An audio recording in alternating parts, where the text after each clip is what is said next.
back to another episode of the Higher Level Podcast. So our special guest this evening, joining myself and James Dillon, we have Team TFT head coach Andrew Fisher.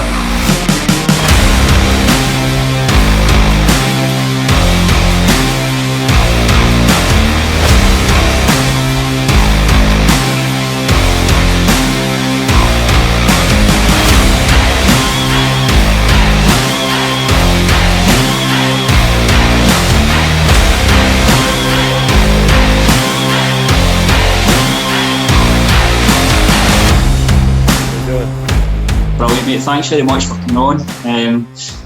Obviously excited to get you on. Big fight coming up. So what you obviously chat about that and co-main event on what looks like a very good main card on Bellator. So when did you first find out about this fight? When did you first get Rab's name put to you? Maybe it's about 2-3 weeks ago, possibly. They just the matchmaker Jude Samuel, he just asked if there's anybody on the roster who I wouldn't fight. I went, oh no, fine. And he said, so would you be all right fight Rob, Saul, or Ian Lee? And I said, oh yeah, that's fine. Either one's fine. And then he messaged about a week after saying, oh, you and Rob's confirmed for October 1st. And that was it, really. You're just excited to have a fight again? Yeah, it's good to fight. It's been a bit, I thought obviously October last year, but it's kind of been pretty much a year by the time I fight again, isn't it? But it's been the same for most people, hasn't it?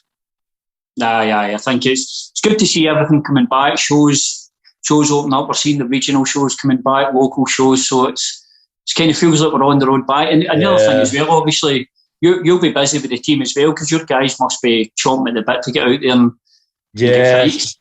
It's sort of like obviously I know there's more shows starting, but like kind of it seems to be like everybody's jumping on, so everybody wants to fight in the minute. So with there not being any local shows really till September, November time, I feel we're kind of getting left behind a bit really. So they're getting the local guys on more. So there's just starting to get a couple in, but not as many as I would like. Yeah, absolutely. And James, obviously, James having the same problem, I'm guessing. Aye, same did I. Everybody's desperate to fight. It seems like every show that's going ahead now could probably put on 50 fights, I think. Yeah. You've got guys getting ready for fighting that. Obviously, Andrew as well. He's got that same situation, but then he's in camp training for a fight. Can you imagine doing the both things yourself at the moment? Not at the level that Andrew's doing it. It's tough, man. My last fight was 2013 at Cage Warriors, and at that time I had Graham Turner was on Cage Warriors, Joanne fought in Cage Warriors, was signed to Invicta, Martin Delaney was at Cage Warriors, Stevie was fighting. I think he was at Cage Warriors at the time, and try to manage your own training plus running those camps for those guys is an absolute nightmare. It's pretty much why I had to walk away for fighting. I couldn't devote the attention and time that I need to both kind of areas. So what Andrew's doing is impressive, man, because not everybody can do it, and his team's excellent. He's got one of the best teams in Europe through multiple weight classes and stuff. So it's impressive, man, that you're still competing, coming off that a big win against Ash Grimshaw and stuff as well, and your team's killing it on the big shows as well. How did you deal with stopping fighting? I can't be a time when I can, but that's why I want to know how you dealt with it. I really threw myself into coaching. I played with the idea of entering grappling competitions and stuff, but it done nothing for me. It's hard to get up for them, isn't it? Yeah, I was like, if I'm not going to get hurt in this, I wasn't excited for it. Yeah, it's awful. There's still an itch there, do you know what I mean? There's still like... Yeah. I jumped in, I'd still spar for a wee bit and have hard spars and stuff, but nothing replaced it. But I just really threw myself into coaching. When I wasn't on the mat, I would be watching, reading books, watching stuff, man, and that. But it would have been selfish for me to continue going. Yeah. But I think I got everything I wanted out of it. But there's still I'm 43 this year, man. There's still I I'll see a fight coming up and I'll think, I wonder if I could fucking I could jump in and take that, man. But then I'm not doing the diet, so fuck that. But it was tough, man. But I drew a line under it. I just went like Joanne was. At that point, Joanne Caldwood was ranked number 4 in the world or something, so I was like, I need to focus on this. Stevie's next fight after I retired was for the Cage Warriors title and stuff like that. Graham Turner was there or thereabouts, so I was being selfish. Two of you guys that help out, and I was struggling with that shit, man. But it was a big decision, and it was one that I still wasn't sure at the time if I made the right decision, but I probably have with a bit of hindsight now. Looking back, it was probably the right decision to make. But I miss it every day. Aye. Cool. I'm not sure how I'll deal with it when it comes to that point, but good time, man. Good time. I've got to ask, Andrew, how do you, especially when you've got a big fight coming up, like James said earlier, it's the level you're fighting at. It's not like you're back down fighting in local shows or anything like that. You're fighting top promotions against top guys. How do you balance them? Not just getting yourself ready for a fight, and I mean, you've got to prepare, especially when you're going against like guys like Robert Whiteford. You've got guys in the gym to prepare. Not just that, you've got your own home life, young kids. How do you juggle all that? 4 kids. I'm pretty hands-on dad as well, so like my day pretty like I would never whinge about it because I absolutely love my life. You know, I feel I've got the best life ever. I've got the best job ever. Like both of them, be coaching and be fighting. But I've got a bit of a problem with like being able to like just sit down and do nothing. And I kind of I've got to be doing something all the time. I have to be busy. I kind of just sit down and watch stuff or anything like that, unless it's like fights, you know. But I can never ever switch off. So well, I'm happiest when I'm actually doing something productive, you know, like as soon as I finish training, I like to come home and watch some instructionals or do whatever, you know, or like watch some tape on some guys who's fighting, and I like to think I like to make me notes about the guys who I'm coaching and what they should be doing for their next fights. So I do have a hard time switching off. I do. But like I say, I think my downtime is when I'm like taking my kids places and stuff like that. I like training. Like I don't feel I need to like de-stress by doing something else, like playing a computer or anything. Because I feel like my training's like what I do to de-stress. That's like my time and me time. And I don't really. A few years ago, I definitely put a lot of pressure on myself, and I probably didn't do as good. But I kind of like realized I'm just doing this for me because I like doing it, and I think I'm doing a lot better that way. You know, like I just enjoy it. It's hard to not do it. So it's like keeping yourself this busy. It's like you form your own personal therapy, keeping yourself occupied like this. Yeah, I just kind of like I've definitely got like I don't know some ADHD or something along the lines of that. And, I just like being busy. Like I just like doing stuff. So the last wee while must have been a nightmare for you when the gym wasn't open. No, it was fine. I just kept myself busy, you know. Like me and my girlfriend went like bought a kayak, did stuff like that. We just took the kids places, went for walks. Like we were still allowed to the professionals were still allowed to train pretty much the whole time. I mean, it was the first 2 months you weren't allowed to, and I was a bit bored then. But so me and my partner, we just done loads of training together. But then as soon as the pros could train, we just trained exactly the same as normal. There's just less bodies. And I liked it more because I was just working with the fighters as well. So I felt I was just planning lessons that was just to get people better rather than trying to like keep people coming through the door and stuff. So I really, really enjoyed it. Yeah, and in terms of the guys at the gym, have you got much lined up for the guys? Is there much coming in? Because obviously you've got like Carl Eleanor there and you've got the other guys at the gym. So you've got a lot of guys there that are looking to get fights, I would assume. Yeah, well, Carl, I haven't really seen Carl since his last fight. But I've got the other guys like James Hendon. He just fought on Cage Warriors, but against Paul McBain. Oh, yeah. But he's broke his hand. James Bart, so he's had surgery, so he's out for a bit. But Phil DeFries has got a fight coming up soon. I don't know if it's been announced yet, so I don't know if I'm allowed to say anything. But that's coming up soon. So what his to look forward to. Mick Parker, another heavyweight, got him coming up. And there's a local show in September. I think I've got about 3 or 4 of the pro guys on there as well. So there's plenty starting to happen now anyway. It definitely feels that everyone's on the way back. And James, for you as well, there's a few more marks just got announced there for show at the end of August, Hollytown Havoc. Yeah, we've got. I can't mean to. We've got a busy week coming next week. I think I'm at Evolution of Combat on the Saturday, then down to your Cal for Chris Shaw fighting Panicos on the Sunday, and then Mark the end of August. Then I think we're on that show in Gateshead in September as well. Mark's fighting there again, and Charlie McLean's fight. So it feels like normal again. We've got that whiteboard in the gym with it's like our stats for the fights since I retired from fighting, actually 2013.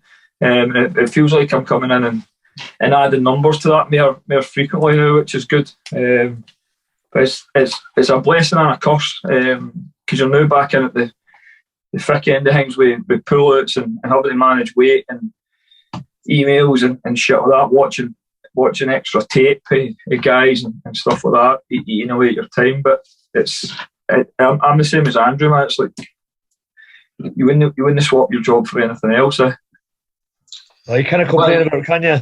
No. You love your job, it's not a job.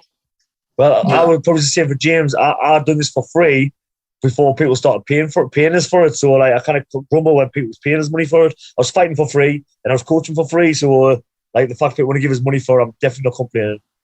You shouldn't have said that. You're going to get DMs now and personal messages. I heard about this training for free thing. More bills now, though. Just, I wanted to actually speak to you. We had a fight at the weekend there, so it was TJ. Sorry for background noise. I don't have my earphones tonight. They're dubbed. TJ Dillashaw and Corey Sanderhagen. We spoke about it in the last show, James. I'll get your thoughts on the fight from both these. First of all, TJ's performance. Thinking TJ, maybe not the Cejudo fight at 125, how he was at 135 previously, and looking up in his last fight, what did you think? Did you see a lot of differences in him? I'll let you go first, James. You hate TJ. I actually, I'll tell you why I hate him, because I used to absolutely love him. He was my favourite fighter for a while. Him and Ludwig, I've had some interaction with Ludwig on social media, and at one point Dillashaw was my guy. Do you know what I mean? He's the only guy I'd stay up to watch. I had guys copying him, and when he came about, it was just a breath of fresh air. And when he busted with that EPO thing, it broke my heart. It felt like a girlfriend cheating on me or something. I was like absolutely destroyed. I was so gutted. But see, if it was just a normal steroid like Diana Ball or something, and he's like, it was a tainted supplement, but I was like, well, that's a fucking serious one he's been caught with. You're taking that because you don't want to get caught, aren't you? Because it's very, very hard to detect. So yeah. So I was like, he's definitely cheating, and I was like, I'm done with him. And then, see, when I watched him at the weekend, I was actually like, I was super impressed with him, just how tough he was, because he got the knee injury was blatant. I think I actually thought Sandhagen was targeting the knee, because if you look at some of the embedded stuff, he's got a knee brace on that leg all the way up through the training camp, and I was like, I wonder if Sandhagen's seen that and he's going after it. And then he's went for the leg lock and he's hyperextended his leg, pulling it out. I was like, fuck, he's compromised now. And then when he hit that flying knee and the cut and stuff, but he kept fucking going. And do you know what I mean? As much as I hate him because he what he done to me, I was just like, you have to admire him. You have to admire him. And then I actually ended up bloody cheering for him again. And I scored the fight to Sandhagen when I watched it on the damage. I could have seen a draw even, but it was just I enjoyed the fight for what it was. I'll never be like a TJ fanboy again the way I was. I've replaced him with Justin Gaethje. But I was impressed with him. He's 35 years old with 2 years out, and Sandhagen put it on him a wee bit, but he fucking went full zombie mode, didn't he? And just kept pressure. Good fight. I don't know what happens next one. I don't see him beating Peter Yan anytime soon. Yeah, and for you, Andrew, what did you think of TJ's performance? I thought it was great. I do think it was a razor thin thing, and I don't think it would win either way. But when I was at the time, I gave Dillashaw the first. I thought Dillashaw just switched off in the second. Sandiego won that one. I gave then Dillashaw the third and the fourth, but they were both close. And then I gave Sandiego the last one. But if they give it to Sandiego, I wouldn't have thought it was a robbery or anything. I just did think it was a close fight. But I thought he looked, same as what James is saying, I just thought he looked absolutely nails. Like, he's obviously blood in his eye. His leg was bad, and he just kept plodding on. And he did what he had to do to win in places, And plus, he took some heavy shots as well. I thought he did get wobbled quite a few times. You think that's a see when you're watching a fight like that, sometimes you forget about some of the nuances of it, and you see the damage at the end of the fight, and you don't take into consideration everything that happened in the fight. Because I kind of felt like I was having to watch the fight. I had to go back and re-watch it again, because I thought, no, Sandiego definitely won that, but I think I was focusing too much on the damage at the end of the fight. Well, I like Sandiego, so I was definitely a bit biased towards Sandiego, I thought, at first, but then when I was watching it, same as James was saying, I kind of really liked how TJ was doing, and I was cheering him on towards the end as well. But it was just a close fight. I don't think it can be called a robbery or anything. It was very, very close. Nah. Yeah. It was a really good fight. It wasn't the most stacked card, but the main event was very good. I thought there was some good fights on it, man. There was a lot of comebacks on it. The Elkins fight, as usual, that Randy Costner fight, and the co-main event, I can't remember that kid's name, Kyler or whatever his name was, the co-main event. Yeah, it was a good fight. They were brilliant fights, man. They three they're the type of fights I like. Like, they were, I think a couple of the fights were 10-8 first rounds one way, and the other guys came back and won. That kind of ran out of steam, didn't he? Yeah. Good fight, that. Good fight. So sometimes that's the cards that catch you, but isn't it? See the ones you look at and go, it doesn't look great. You don't know the names, and then it turns out these guys are probably going to be the future guys you might be supporting, like you used to TJ before he let you down. Yeah. Before he crushed your heart. Still stings, doesn't it? Still it does. And I was saying, I was actually, when we were talking on Facebook before the show, James, I was wanting to bring this up. A name or so popped up. Obviously, Cage Warriors have got their San Diego show coming up, and it was Max Rostrop, I can't recall. Do you remember he was in the corner, and it was he basically told the doctor he was done it. He had enough. I forgot who was his coach, Rob Drysdale. Yeah. Oh yeah. So that was his last fight. He's now fighting the Cage Warriors show. See, mentally, that what happened in that fight. As a fighter, how difficult do you think that will be for him to return to the cage? I think, I don't know that guy personally, but it's a hard thing for the guy to do, to be honest. I think it's going to be a sore one for him to have to go home and look at himself in the mirror and know that he's done that. But what happened? Sorry, it was... I'll jump back. So it was a while back there on a UFC show. This kid came in. He was fighting under Rob Drysdale. A lot of hype behind him. He was fighting. Was it Austin Hubbard? I believe it was. Was this one where he was saying he couldn't go on? Yeah. The coach was trying to get him to continue. I do. So, that's the backstory to it. Sorry. He's now fighting on the Cage Warriors. So sorry, James, go on.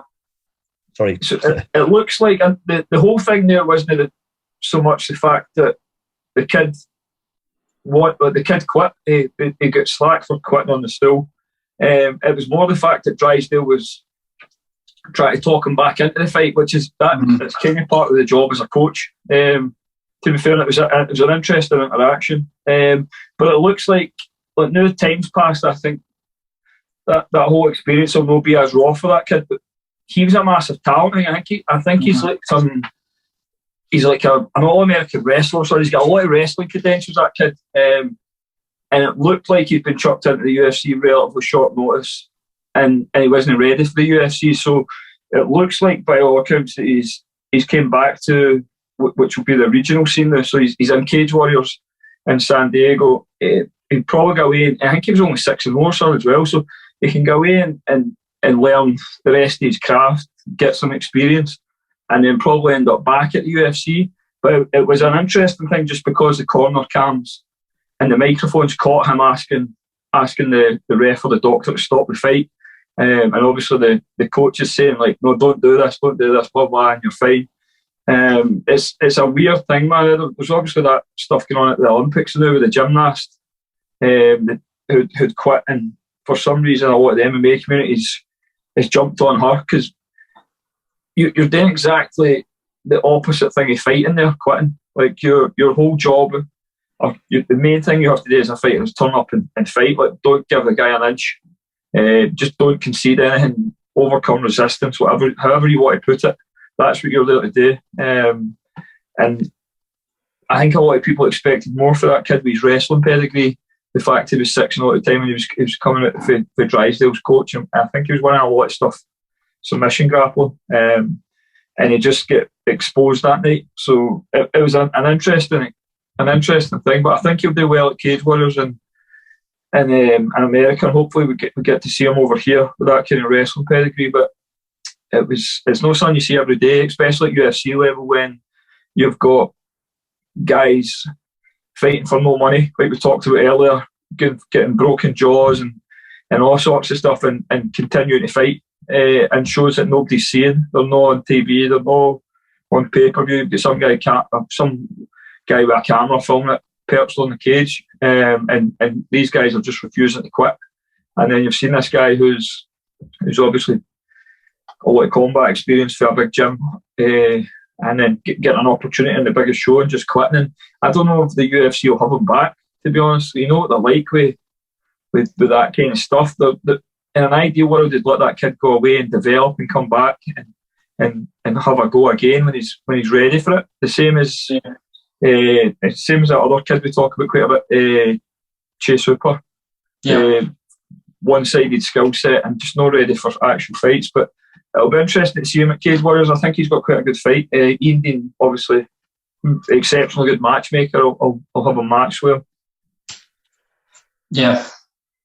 Yes, it's one of those situations. Well, I know you said about the UFC may not have him back, but as we know now, it's a good storyline to come back into the UFC, but it's a good one to sell. It's a good story to sell, and you spoke about this in the past, James, and obviously Andrew, I'm sure you do the same. See, when you've got guys coming into the gym and they're early on training, and you know that they're going to fight, are you looking out for that when they're training? Are you looking out for whether they've got that in them to go in there and fight? You get some of you guys who fight at a decent level, and they're kind of like, they do really, really good until they do meet a bit of resistance, and then they don't like it, you know. And like, you get guys who, just because they haven't actually said, "Oh, I'm done, I quit," but you know, kind of that's what's happened in the fight as well. So I don't know, it's a bit of a tricky one. Like, it's kind of like, doesn't matter what thought goes through your head. It's kind of like you never really say it out loud either. It's kind of like frowned upon, isn't it? You know, like when you're a fighter, isn't it? But there's times in fights where you're not liking it. There's times when you're loving it, when you're winning, then that second could change again, and you're back to hating the position you're in or whatever. And I would say definitely earlier in your career that happens. I think the more experience you get, you kind of learn how to deal with them thoughts, you deal with the bad position stuff better. But I think it's just experience. Like James is saying, he's only really had 6 pro fights, you know. Maybe it's his wrestling pedigree as well. Maybe that should have obviously helped him deal with some of the hardships, but I don't really know.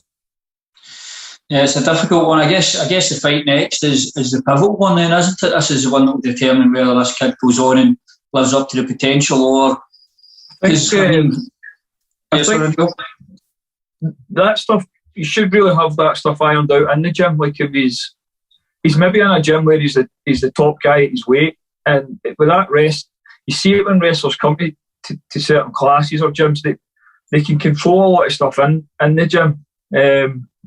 Especially when they're sparring, because they're not getting hit full power the way they would in a fight. They can go as hard, wrestlers can go as hard as they want, so they're never really getting fully discouraged. Even in hard spars, or if you bring somebody in for another team, and that it's never quite like the wee gloves with that intent of trying to get the person out of there. So he's maybe been like the main guy in his gym and just big dogged everybody. Do you know what I mean? Like he's not getting resistance in the gym, and it's came out in the wash there. Whereas in the gyms that we've been in, the same way Andrew's, like the spars, like the guys who are fighting out of the gyms are having those spars, and And Andrew, the same as me, he'll not let anybody near the cage who's not went through that process of getting tested. And it doesn't mean they're getting the shit beat out of them. It means they're getting put in bad positions, they're getting tired. And you've got somebody on your back trying to choke you, or you're maybe struggling to move and they're hitting you, and just worst case scenario stuff. But it should never come as a shock to them in a fight.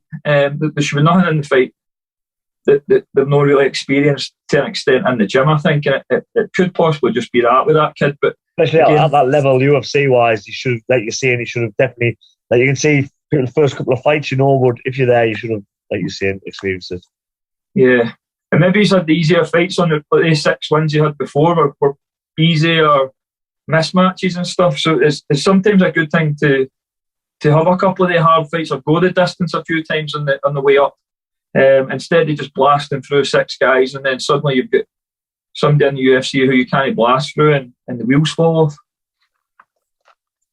Yeah, absolutely. And presumably that's something, well, James, obviously I know yourself, that's something you do, but Andrew, I'm assuming that's something you do with your guys. You're looking to put them in those difficult spots when they're training and see how they react and put them in tough situations. Yeah, everything's kind of bad positions for us, really. Like most stuff, it's all like specific. And then our sparring it's like it is hard. We have our Saturday, the guys who's got a fight. That's like your mock fight thing. Everybody's around shouting and stuff, so you kind of get used to all the atmosphere and everything as well. And it's trying to be as controlled as you can and put people as close to the fight as you can. It's still a million miles away. See, Andrew, when you're getting ready for a fight, obviously when you're preparing your guys for a fight, I'm assuming you're doing most of the preparation, you're setting all the training. With yourself, how do you do that for yourself? Do you set all your own training, or do you sort of take a more hands-off approach and let someone else come in? No, I just I've got a boxing coach who's a really good boxing coach. But the rest of it, I kind of like I do it myself. Really, I plan what the techniques I think I need to get better at to win this fight, and I'll set my times of when I'm drilling them and when I'm practicing them, and I'll what sessions I'm going to be able to practice it in live stuff as well, and I do a lot of traveling for my sparring rather than I do a little bit in my own gym, but generally I'll travel. I'll get some boxes, kickboxes, or I travel somewhere at the gym, so I get that different nerves, like travel to a different gym rather than like maybe the coach at my gym, because it's like some people, like James probably knows as well, some people have been trying to kill me and score stripes off us, but then there's other people that maybe is a bit too respectful of us, and you kind of think you're doing really, really well, when really it's the guy just being a bit too respectful of you as well. So I would hate for that to happen, so I don't want to fall short just because I think I'm doing good when really some people's letting us do stuff. Yeah, I mean, ultimately it doesn't help you in the long run, really, does it? Definitely not. As much as you feel great at the time, it's really, it's really toxic for you in the long run, isn't it? Yeah. What's it, James, you can speak on this as well, but what's it like, the nerves and that like, or that feeling like when you're going into a new gym that you've maybe not been in before, you're not familiar with, and you're going in there to train with new guys? What's the thought process like? You're definitely nervous. It's more the, maybe when I was younger as well, maybe the sensations you get in the body, the sensations of nerves, the sensations of fear, maybe your mind would take over and I don't want to do this or whatever. But the more you get used to the sensations, the less your mind starts playing tricks on you and stuff. And you just accept the fact, this is how I feel, I'm going to be nervous or whatever. And you don't let your mind take over and you kind of end up being relaxed and comfortable with the feelings. Rather than, because that's all people are scared of, the actual physical sensations in your body. That's it, and that kind of triggers it, makes you feel a bit scared, but it's just a sensation, isn't it? Does ego come into play and stuff like that as well? Like, think to yourself, right, I want to do well, I want to... Oh, definitely, because you put the pressure on yourself, don't you? Because you want to do good, you don't want to embarrass yourself, you want to give good account of yourself. So definitely, but that's what it is, that's what the pressure is, really, just wanting to do well. Can you remember that feeling, James, when you were going to a new gym to train or spar, and you weren't familiar with the guys? Yeah, I'd still get nervous. Just the same as what Andrew was saying, man. But I remember the first couple of times actually being sick after it, just with the nerves and stuff like that. But I was fully aware of what was happening, like the kind of adrenaline and stuff like that. And the ego thing is a thing of just sparring with somebody who fights in your weight class, in your division and stuff like that. It's a natural thing. even still, we get a lot of guys coming here for sparring. We've got some guys coming up next week and stuff like that. And it's just a wee bit different for the guys who train together every night sparring, but it's so beneficial. And it's good for everybody that it's a part of the game that needs to be done. And it's just good for even handling the nerves with the fight. I think it's not as intense as fight night, because it is still just a spar. You're maybe wearing more protection and stuff like that. But I've seen spars in the gym that were pretty much full on fights. They'll just escalate. And obviously, it's my job now is to keep on top of that, is to pull it before I let it get to that level. But back in the day, I can remember guys coming over from Sweden in my weight class, and you knew as soon as you walked in the gym that night what was happening. It wasn't a technical spar. It was going to be about a pair up, and it's just part of the process, man. I think it's one of the things, you can't take it out completely, but you need to manage it to an extent. But I used to get excited by it. I went through a stage where I was terrified of it, and the more I got exposed to it, I became really comfortable with it. And then I knew there was places I could put people and get away with certain stuff where I'd be fine and stuff like that. But you end up just, it's like when people, if we watch somebody get knocked out now, we're so dull to it. You've seen it that many times. It doesn't shock you.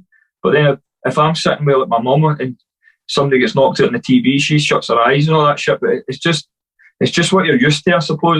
It's what I'm trying to say. Do you know what I mean? It's your job. It's what you spend all day doing, and years and years of your life then. So it just becomes part and parcel. But I used to sparring any fighters I know.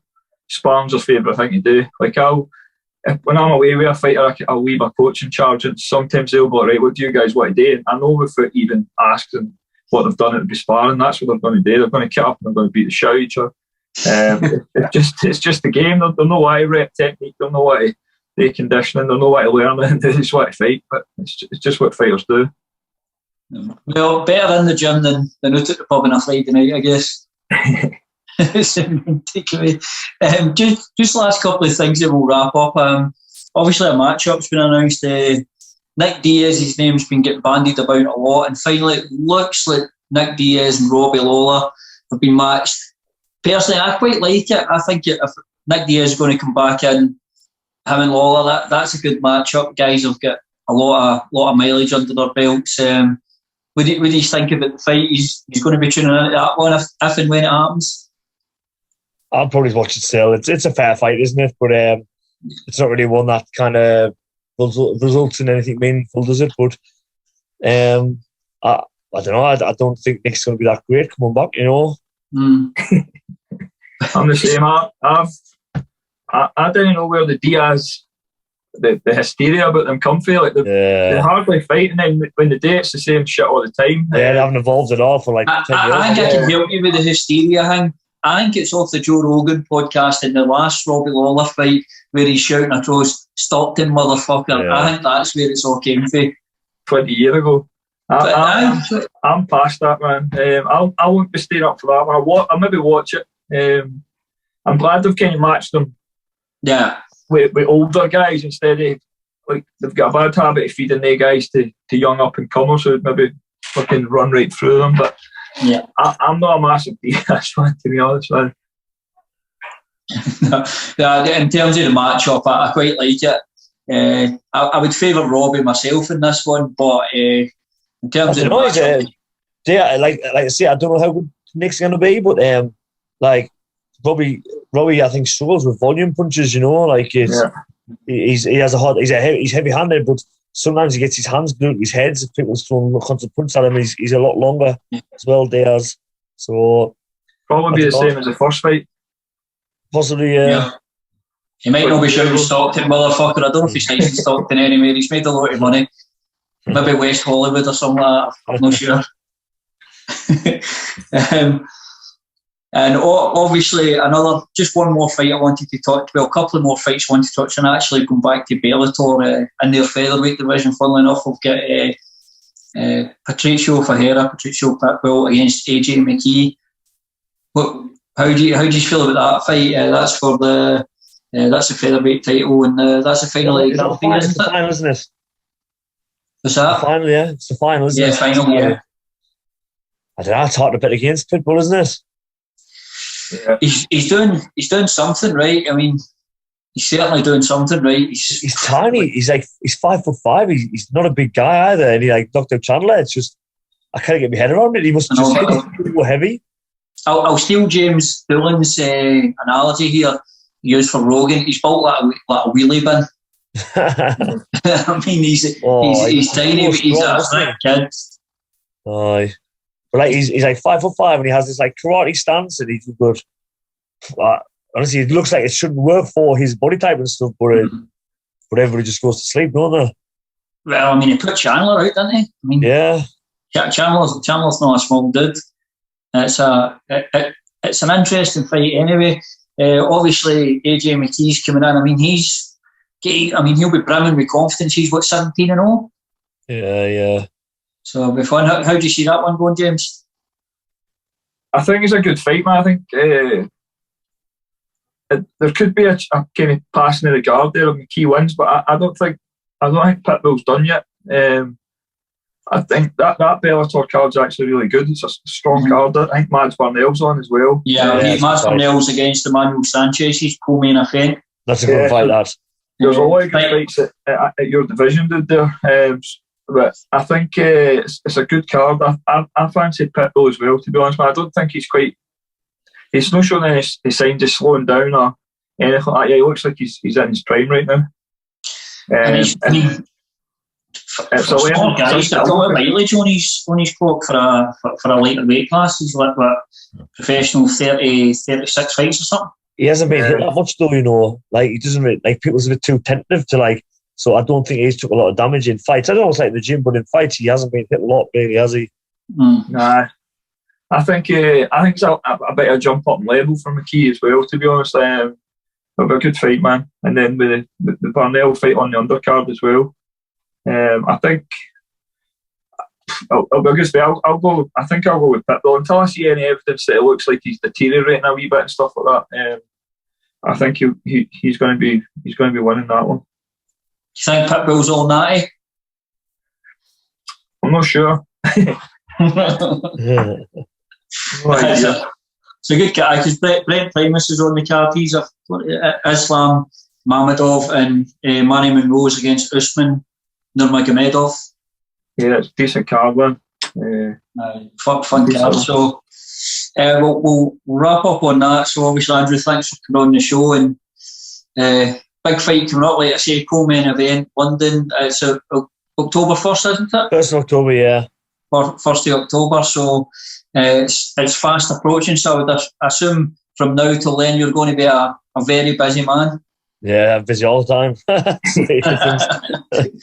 So if you're not out with the kids training, you'll be training the guys then. Yeah. Yeah, brilliant. And James, what's just before we go, what's coming up for the lads at the gym? What have you got coming fight wise? Just before we get to that, actually, who have you got in the main event, Andrew, that night, the MVP Lima rematch? Because I'm probably going to take some shit for this, but I think MVP is going to beat him. Oh, I'm going Lima, me, you know. I'm still going Lima. Now, I think if you can get rid of if you can get past the fact of how jittery MVP is and stuff like that, I think Lima's can put it on him a bit, to be honest. I think so. I do. I just have this weird feeling that MVP will change something up a wee bit. I don't know. Lima just lost his last fight, didn't he? Yeah, he's coming off a loss, and MVP's just beat Ross Houston. Yes. And Ross actually gave him some trouble as well. Actually, I think Ross took a round off him, so maybe I'll change my mind. But I think it'll be different for the last fight. I think, don't get us wrong, I know this is completely easy said than done, and if MVP was standing in front of me, I'm sure I'd have my blinkers on and shaking every 2 seconds. But I think everybody just they're kind of falling in for the flash and flare a bit. You know what I mean? I think there's definitely ways to beat him. Like I say, it's easy for me to see. I'm sure he's but I don't know. Do you think then it's just Lima won't bite on the feints constantly like other guys do? I think it's just pressure a bit more. You know, it's Do you know what Daly done to him? Yeah. Like I think maybe it's a bit more like that, but I think he'll do it a bit better as well. Yeah. Yeah, I mean it's a good card. It's a good fight, and obviously co-main event. That's like we spoke a wee bit before we done the show, and that one caught you off guard. But I know you were saying you like to fight nice and early, but co-main event, that's a good spot, right? That's good. To be honest with the COVID thing, the last one, we kind of sat in the hotel, and then they drove you to the arena, wrapped your hands, you fought, and then you left. It was great actually. There was no usually you see you're fighting at 11 o'clock at night, and then you're there for 3 o'clock in the afternoon, and you're just sitting there for hours bored. So I much prefer it the way it was last time. I don't know what it's going to be like this time. I don't know if we have to quarantine still, or it's just a free for all. I've got no idea yet. Well, everything's opened up down in England, so there's no mask, none of that. So I mean, I'm presuming maybe not free for all, but there was also Boris said to me about how the only people who are allowed in sporting events have to be double vaccinated. So I don't know if he just said that to scare people or what. I don't know if they can even actually impose that. So I've got no idea what's going to happen with crowds or anything. I did ask, but I think it was still quite fresh for the Bellator guys as well, so nobody really knew. Brilliant. And just actually before we go then, final thoughts on the fight, James. It's a good one for the fans. Two legends in the UK scene fighting. Well, use them both Scottish though. Use them both Scottish. I just like good fights. Big gander one here. Good fight, man. I think he's kind of be far away for a title shot. The winner of that as well. To be honest, I know you're both ranked high. It's the clash of styles for me. It's going to be a great fight, man. It's one of the ones where you don't want to see anybody lose, but when you're hosted. But it's a test. It's a sport. So it's a great fight, man. I think I'll have a lot of people excited. Yeah. They're playing that whole Scotland-England thing, which doesn't really mean that much in the MMA terms. It's not football. Wait a minute, just joining us on the show, Robert Whiteford. I'm only kidding. No, it's going to be a great fight for the fans. I look forward to it. And Andrew, best of luck in the fight. I can't wait to watch it, mate. It's going to be great. Thank you very much. Thank you for having us on. Thank you for coming on the show. Cheers, mate.